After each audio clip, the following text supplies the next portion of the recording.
কলকাতার বর্ণপরিচয় মার্কেটের ভেতরে এসে যদি দাঁড়ান, মনে হবে কোনো ওয়াটার পার্কে দাঁড়িয়ে রয়েছে। ওপর থেকে জল পড়ছে, ছবিটা তো তাই বলছে। তবে এটা তো ওয়াটার পার্ক হওয়ার কথা ছিল না।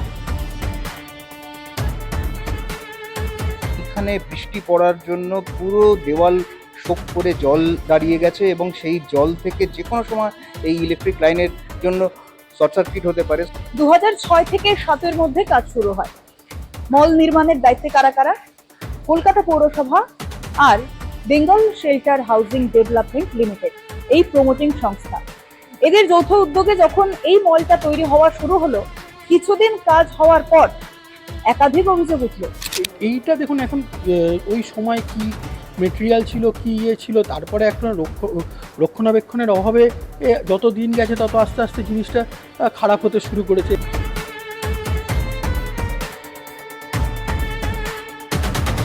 2012 সাল নাগাদ আইনি লড়াই পৌর সংস্থা এবং প্রমোটিং সংস্থার মধ্যে।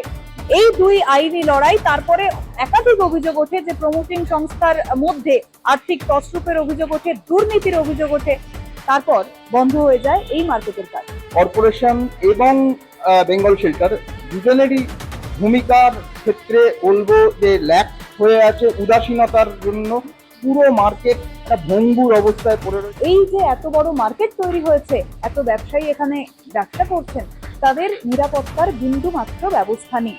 কোথাও নেই অগ্নি নির্বাপক কোনো ব্যবস্থা। ক্যামেরায় অমিত ধানুকের সাথে পায়েল রায়, রাস্ট্রিক্স।